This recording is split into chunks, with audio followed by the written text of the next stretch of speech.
What up, y'all? TJ Fisher of Drums for Success with a worship drums tech tour.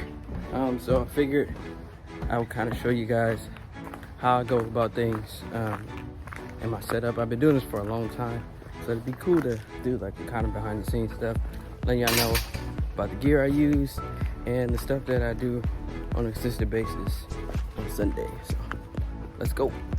All right, very important. Before I leave the house, I have a checklist I go through, and there's a couple main things I know I need for sure. I always have an extra pedal in the car. I always have an extra snare in the car. And I always take my cymbals and my sticks to every gig. I also have this cool groove gear bag that I keep with all kind of extra 1/4 inches, extensions, and I make sure I keep my in-ears in my bag just in case I get to a gig and I actually need my in-ears. And because they're running tracks randomly and stuff like that, and also an extension. But thankfully they have an extension there, so I usually don't bring mine. But I have 2 of everything in that bag. So everything I have at home, I also have a duplicate of that in my bag. So let's keep it pushing. So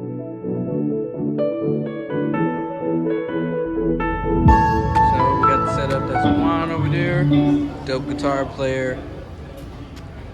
We got Chop. It's the MD, the man, the master plan. Daniel is usually back there, sometimes there, and this is my space. So let's check out the rig.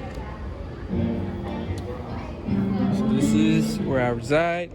Here are my cymbals, my Bosphorus Cymbals. Shout out to Bosphorus Cymbals. And my Los Cabos sticks. Super dope.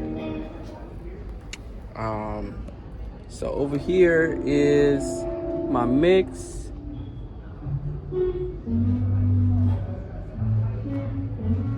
Alright, so this is my mix. This is how I control everything that I hear. So these are all the drums. This is my overheads. Notice my overheads are a little bit louder, higher than the rest of the stuff because it gives me a little bit more high end. It makes it feels like the drums are a little bit more present to me.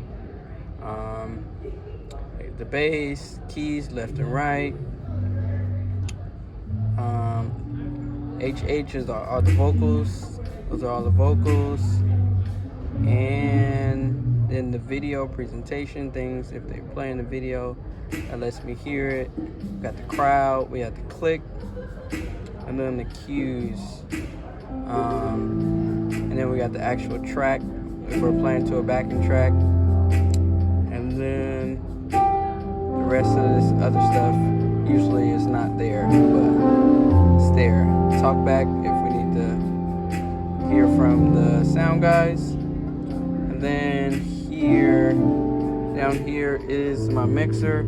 They're running the track here and then the click here. They run it separate. And I can control the volume separately through this mixer. I also have another mixer that I send to my cameras when I'm recording. I'm setting this stuff up right now, so that's why it looks kind of crazy. Usually I potentially have 3 cameras, but today I only have 1. And I run out of here, 1/4 inch out of here into here, and then run it straight into my camera so I can control the feed, the volume separately. Have my in-ears, some KZTs. These are really dope and they're inexpensive. They're like $50 maybe. And I believe that's pretty much it. Got my pedal. This is my personal pedal, my Yamaha pedal. And then this is the church's drums. 14-inch hats, 18-inch crash, 18-inch crash, 21-inch ride. This is another crash. This is not mine. This belongs to my buddy Chalk. And then another mono on the top to give it the stack sound. And then we're running 10, 12, 14, 22-inch kick, 14-inch snare. And we have this plexiglass. Mics are, everything is mic'd, Audix mics. I believe these are Audix, but I'm not exactly sure. A couple overheads. And then this is kind of my view